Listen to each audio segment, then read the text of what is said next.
안녕하세요. 김성길 목사와 함께하는 GTS 말씀 묵상 시간입니다.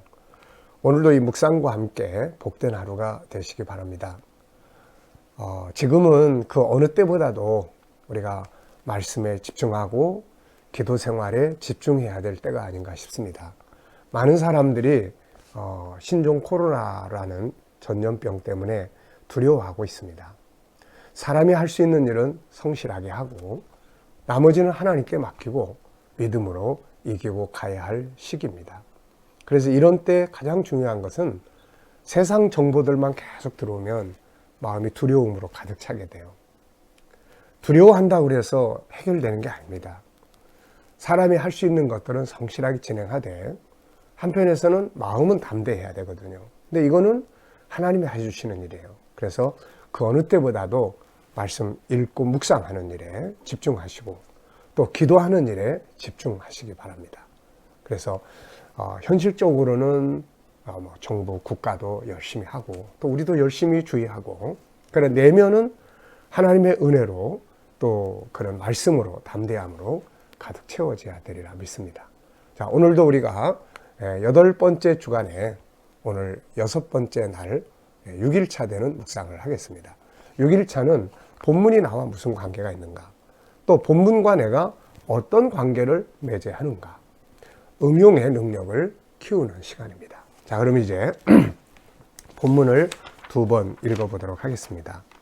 어떠십니까? 이제 꾸준히 하신 분들은 어느 정도 이 본문이 우리 속에 이제 들어오리에 와 있으리라고 생각을 합니다. 자, 마음속에 생각하면서 2번 읽도록 하겠습니다. 자, 읽으실 때는 항상 눈으로, 입으로, 생각으로 읽어라 라는 거 기억하시기 바랍니다. 예수께서 요한이 잡혔음을 들으시고 갈릴리로 물러가셨다가 나사렛을 떠나 스불론과 납달리 지경 해변에 있는 가버나움에 가서 사시니 이는 선지자 이사야를 통하여 하신 말씀을 이루려 하심이라. 일러스되 스불론 땅과 납달리 땅과 요단강 저편 해변길과 이방의 갈릴리여, 흑암에 앉은 백성이 큰 빛을 보았고 사망의 땅과 그늘에 앉은 자들에게 빛이 비치었도다 하였느니라. 이때부터 예수께서 비로소 전파하여 이르시되 회개하라, 천국이 가까이 왔느니라 하시더라. 갈릴리 해변에 다니시다가 두 형제 곧 베드로라는 시몬과 그의 형제 안드레가 바다에 그물 던지는 것을 보시니 그들은 어부라. 말씀하시되 나를 따라오라, 내가 너희를 사람을 낚는 어부가 되게 하리라 하시니 그들이 곧 그물을 버려두고 예수를 따르니라. 거기서 더 가시다가 다른 두 형제 곧 세베대의 아들 야고보와 그의 형제 요한이 그의 아버지 세베대와 함께 배에서 그물 깁는 것을 보시고 부르시니 그들이 곧 배와 아버지를 버려두고 예수를 따르니라. 예수께서 온 갈릴리에 두루 다니사 그들의 회당에서 가르치시며 천국 복음을 전파하시며 백성 중에 모든 병과 모든 약한 것을 고치시니 그의 소문이 온 수리아에 퍼진지라. 사람들이 모든 앓는 자 곧 각종 병에 걸려서 고통당하는 자, 귀신 들린 자, 간질하는 자, 중풍병자들을 데려오니 그들을 고치시더라. 갈릴리와 데가볼리와 예루살렘과 유대와 요단강 건너편에서 수많은 무리가 따르니라. 아멘. 한번 다시 봅니다. 읽으면서 깨달아지는 것은 꼭 체크하십시오. 예수께서 요한이 잡혔음을 들으시고 갈릴리로 물러가셨다가 나사렛을 떠나 스불론과 납달리 지경 해변에 있는 가버나움에 가 사시니 이는 선지자 이사야를 통하여 하신 말씀을 이루려 하심이라. 일러스되 스불론 땅과 납달리 땅과 요단강 저편 해변길과 이방의 갈릴리여, 흑암에 앉은 백성이 큰 빛을 보았고 사망의 땅과 그늘에 앉은 자들에게 빛이 비치었도다 하였느니라. 이때부터 예수께서 비로소 전파하여 이르시되 회개하라, 천국이 가까이 왔느니라 하시더라. 갈릴리 해변에 다니시다가 두 형제 곧 베드로라는 시몬과 그의 형제 안드레가 바다에 그물 던지는 것을 보시니 그들은 어부라. 말씀하시되 나를 따라오라, 내가 너희를 사람을 낚는 어부가 되게 하리라 하시니 그들이 곧 그물을 버려두고 예수를 따르니라. 거기서 더 가시다가 다른 두 형제 곧 세베대의 아들 야고보와 그의 형제 요한이 그의 아버지 세베대와 함께 배에서 그물 깁는 것을 보시고 부르시니 그들이 곧 배와 아버지를 버려두고 예수를 따르니라. 예수께서 온 갈릴리에 두루 다니사 그들의 회당에서 가르치시며 천국 복음을 전파하시며 백성 중에 모든 병과 모든 약한 것을 고치시니 그의 소문이 온 수리아에 퍼진지라. 사람들이 모든 앓는 자 곧 각종 병에 걸려서 고통당하는 자 귀신 들린 자 간질하는 자 중풍병자들을 데려오니 그들을 고치시더라. 갈릴리와 데가볼리와 예루살렘과 유대와 요단강 건너편에서 수많은 무리가 따르니라. 아멘. 자, 그러면은 오늘 제 6일차 묵상을 하겠습니다. 자, 1번 본문과 관계 맺기, 본문과 관계 갖기. 무엇이든지 응용하지 않는 것은 다 죽은 것이다 라는 걸 꼭 기억하시기 바랍니다. 자, 본문의 내용 중에 나와 관계된 내용은 뭔가, 혹은 관계를 맺어야 내용은 무엇인가. 자, 어떤 내용들이 관계가 있습니까? 저는 염려와 근심, 고민이 있다면 지금은 흑암 속에 있다. 네, 그 흑암이 크냐 작으냐의 차이점은 있지만 그러나 그 흑암, 네, 어두움 속에 있는 것이죠. 자, 흑암에 있다는 것과 나는 어떤 관계가 있나? 천국과 나는 어떤 관계가 있나? 또 예수님과 나는 어떤 관계가 있나? 치료와 나는 어떤 관계가 있나? 부르셨는데 그 부르심과 나는 어떤 관계가 있나? 예수님 빛이 되셨는데 이 빛과 나는 어떤 관계가 있나? 네, 이런 내용들을 우리가 한번 생각을 해보시면 됩니다. 저는 아무래도 요즘에 여러 가지 이런 전염병 때문에 목회자로서 성도들에 대한 이런 고민들이 없을 수 없죠. 그러다 보니까 이런 거 생각하면 마음이 조금 어두워졌다가, 반면에 예수님 천국을 생각하면 다시 밝아지는 그런 시간들을 갖고 있습니다. 자, 여러분들은 본문과 어떤 관계들이 있는지요? 네. 또 주님이 부르신 사람들은 막 즉시 달려갔는데 나는 어떤가? 그런 생각을 좀 해봤습니다. 두 번째는 예수님은 어둠 속에 있던 자들에게 빛이 되어 주셨어요. 현재 나의 마음, 나의 삶은 빛 속에 살고 있는가, 어둠 속에 방황하고 있는가? 두 가지로 생각을 해보시면 될 것 같아요. 하나는 내 삶이 안 좋은 쪽에서 살고 있다면 어둠 속에서 방황하고 있다, 이렇게 보실 수 있고, 그러나 내 삶이 말씀과 성령의 감동 안에서 올바르게 살아가고 있다면 빛 속에 살고 있다, 이렇게 볼 수 있겠죠. 또 앞서 말씀드린 것처럼 마음에 막 여러 가지 고민과 근심과 걱정이 있다면 어둠 속에서 있다고 볼 수 있겠고, 그러나 그 속에서 주님을 바라보고 말씀을 의지하고 성령의 인도를 따라서 담대하게 나가고 있다면 빛 속에 있다, 이렇게 말할 수 있을 것입니다. 자, 주변에 친구나 가족, 이웃이 어둠 속에 방황하고 있는 사람이 있는가? 있다면 나는 그들에게 어떤 역할을 하고 있는가? 물론 내 주변에도 믿음에서 방황하는 가족들도 있고, 또 삶에서 막 힘들게 어렵게 살아가는 그런 사람들도 있습니다. 이런 거 보면 내가 막 어떻게 해줄 수 없는 부분들도 있어요. 그래서 제가 할 수 있는 역할은 중보기도, 그리고 때에 따라서 권면해주는 정도, 그리고 그들을 위해서 뭔가 내가 조금 더 희생할 수 있는 부분을 찾아서 희생하는, 이런 것들이 바로 내가 할 수 있는 역할이다, 이렇게 생각을 합니다. 오늘도 주변에 그런 가족이나 이웃들이 있다면 우리는 예수 믿는 사람들이니까 주님이 행하신 것들을 우리가 따라가야 될 거예요. 그래서 예수님이 빛의 역할을 하시기 위해서 복음도 전해주시고 아픈 걸 치료도 해주시고 이런 것들을 해주신 것처럼 우리도 그런 도움을 나눠야 되리라 생각을 합니다. 자, 세 번째는 본문을 보면서 반성해야 될 부분은 없나? 반성. 이 본문 말씀을 다 보면서 반성해야 돼. 난 빛이 되고 있나? 예수님처럼 나도 복음을 전하고 있나? 주님 부르셨을 때 제대로 따라가고 있나? 또 나도 치료자로 사는가, 아니면 병들게 하고 있는가? 이런 것들을 좀 생각해 보면 때로는 다른 사람의 마음을 아프게 할 때도 있고, 다 반성을 해야 될 것 같습니다. 주님 본문을 보면서 내가 지금 행동해야 될 일은 뭔가? 더 기도해야 되겠다. 여러 가지 그런 주변 상황들 이런 걸 보면서 조금 더 요즘에는 마음을 쏟아서 기도해야 되지 않을까 하는 생각을 합니다. 자, 본문과 비교해 볼 때 나도 잘한 것이 있다면 뭔가?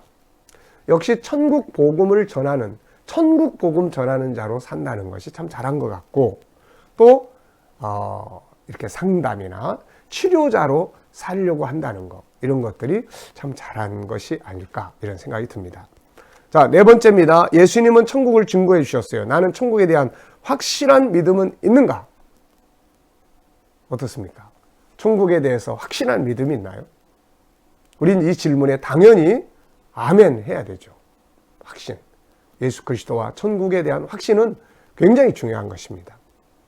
자, 내가 알고 있는 천국은 어떤 곳인가? 난 한마디로 저는 이렇게 이야기해요. 내 꿈이 실현된 곳이다. 병들지 않고, 아프지 않고, 죽지 않고, 가장 아름답게, 가장 멋지게, 영원히 살 수 있는 곳. 내 꿈이 그거 아닙니까? 모든 인류의 꿈이 그거 아닙니까? 내 사랑하는 자녀들과 가족들과 함께 영원히 멋지게 아름답게 사는 것. 모든 사람이 가지고 있는 꿈이에요. 이 꿈이 세상의 물질이나 정치나 경제나 과학이나 의학 속에서 이루어지는 게 아니라 주님이 전해주신 천국에서 이루어지는 거예요. 그래서 예수님이 가장 중요한 천국 복음을 전해주신 것입니다. 우리에게 답을 주신 거죠. 자, 이 천국은 어떤 곳인가? 여기서 다 설명할 수 없고 계시록 21장, 22장. 이게 천국의 모든 모습이에요. 네. 그래서 우리가 이거 읽고 가능하면 암송하면서 사는 게 중요하죠. 자, 다섯 번째입니다. 예수님이 제자들을 부르실 때 그들은 자신들이 여러 가지 일들을 버려두고 예수님 따랐다. 오늘 내가 예수님을 믿고 따르기 위해 혹은 그분이 주신 사명을 위해 희생해야 할 일들은 뭔가? 예수님을 따라가고 믿음을 지키고 하려고 하다 보면, 사명을 감당하고 하려고 하다 보면 희생되는 것들이 있어요. 희생. 한마디로 말하면 나의 권리, 나의 시간, 또 내 어떤 것들, 이게 좀 희생돼야 예수님 따라갈 수가 있어요. 그래서 예수님이 나를 따라오려던 자기를 부인해라, 이런 말씀을 하셨죠. 이 사람들도, 오늘 부름받은 사람들도 내려놓고 갔어요. 다 버리고 갔어요. 이거 자기 희생이죠. 자, 주님을 따르는데 가장 어려운 일은 무엇인가? 바로 이거예요. 나를 버리는 거, 내 생각을 버리는 거, 내 걸 좀 버리는 거. 네. 그럼에도 불구하고 그분을 따라가야 될 이유는 뭔가? 이게 이제 중요한 거예요. 제자들은 다 버리면서도 왜 예수님 따라갔을까요? 자, 그 이유가 뭔지 발견하는 사람. 이 사람은 예수님 마태복음 13장에서 천국은 보물과 같다, 숨겨진 보물이다, 이거 찾은 사람은 모든 걸 다 털어서 자기 재산 다 털어가지고 그 밭을 산다, 보물을 산다, 이런 말씀하셨거든요. 왜 따라가야 됩니까? 그분이 구원자니까요. 그분 아니면 구원 받을 수 없어요. 그분이 최고의 가치니까요. 그분 따라가는 것이 절대로 헛되지 않는 최고의 가치니까 좀 희생돼도 따라가야 됩니다. 여섯 번째입니다. 예수님은 복음을 전하실 뿐만 아니라 많은 병든 자들을 치료해 주셨다. 혹시 다른 사람의 마음을 치료하기보다는 나의 말과 행동들이 상대방을 병들게 하고 있지는 않은가? 자, 내 말이 상대방을 병들게 하는 말을 많이 쓰고 있는지, 상대방을 치료하는 말을 많이 쓰고 있는지. 자문에서는 말에 대해서 많은 이야기를 하죠. 어떤 말은 사람을 찌르는 칼이 되고, 어떤 말은 사람을 치료하는 양약이 된다고 이야기를 합니다. 말만 잘해도 치료가 돼요. 오늘도 치료하는 말들을 골라서 사용해 보시기 바랍니다. 내 주변에 육체가 아픈 사람 혹은 마음이 아픈 사람이 있다면 내가 그들을 도울 수 있는 방법은 뭔가? 우선 긍휼히 여기는 마음이 필요하죠. 마음을 나누는 거예요. 그리고 중보기도, 그리고 그의 그런 그 아픈 마음을 일어나는 그런 사정에 공감해주고 지지해주는 거, 필요하면 상담, 위로, 격려, 또 세상에서도 치료받을 수 있도록 도와줄 수 있는 그런 상황들, 이런 것들이 있어야 될 것이죠. 자, 본문을 정리하면서 감사한 것은 뭔가? 역시 예수님이 계시다는 것과 천국이 있다는 것, 이것은 정말로 감사한 일이 알 수 없습니다. 여덟 번째입니다. 오늘 본문을 정리하면서 느끼는 하나님의 마음은 무엇이며 받은 은혜는 무엇인가? 하나님은 오늘도 우리가 건강한 모습으로 살기를 바라시고, 주님의 부르심 앞에 순종하고 좀 희생돼도 이 믿음의 길, 주님을 따라가는 이 길을 끝까지 따라가기를 바라시는 것이 하나님의 마음이라고 생각이 듭니다. 자, 질문 2개 이상 만들어 보기. 첫째, 저는 이렇게 질문했어요. 수많은 병자들이 있었는데 이들은 왜 병이 들었을까? 이런 생각을 해봤어요. 왜 병이 들었을까? 어쩔 수 없는 환경 때문에 병드는 경우도 있고, 어떤 때는 자기 이거를 아무렇게나 그냥 방임하고 아무렇게나 먹고 마셔서 병드는 경우도 있고, 때로는 상대방 때문에 병드는 경우도 있고, 뭐 여러 가지 이유들이 아마 있었을 겁니다. 자, 그 다음에 두 번째 질문은 치료받은 다음에 이들은 어떤 삶을 살았을까? 잘못된 삶 때문에 병들었는데 또 가서 그렇게 살았을까? 네, 이런 질문들을 생각을 해봤습니다. 자, 이제 오늘도 우리가 이 말씀을 잘 기억하면서 힘들고 어려운 세상이지만 말씀을 붙들고 한 날 담대하게 승리하시기 바랍니다. 기도하겠습니다. 하나님 아버지, 지금 세상은 온통 이 코로나 질병으로 두려워 떨고 있습니다. 아버지, 주께서 하실 일을 하시옵소서. 그리고 주의 백성들을 지켜주시옵소서. 이 나라가 속히 이 질병이 소멸돼서 안정되게 해주시옵소서. 또 세계 곳곳에서 이게 일어나고 있습니다. 하나님, 마지막 때가 될수록 온역이 많아진다고 했는데, 그래도 하나님, 세계 곳곳에 일어난 이러한 것들을 통해서 하나님 영광 나타나게 하시고, 사람들이 하나님께로 돌아오는 역사들이 있게 하시고, 또 더 큰 희생 없도록 소멸시켜 주시옵소서. 오늘도 우리 자녀들, 또 친척들, 이웃들 중에 믿지 않는 자들 주께로 속히 돌아오도록 은혜 베풀어 주시옵소서. 주님, 또 세계 곳곳에 있는 선교사님들 사역의 현장마다 은혜 베푸시고 지켜주시고 또 도와주시고 함께해 주시옵소서. 저들의 수고로 열방이 돌아오게 하여 주옵소서. 북한 땅의 성도들, 교회들 지켜주시고 믿음 생활 잘 지켜갈 수 있도록 큰 은혜들을 부어 주시옵소서. 오늘 하루도 주의 이름을 부르는 자들에게 주님 머리털 하나 상하지 않도록 머무는 곳마다 보호하시고 지키시고 인도하여 주시옵소서. 감사하며 예수님의 이름으로 기도하옵나이다. 아멘.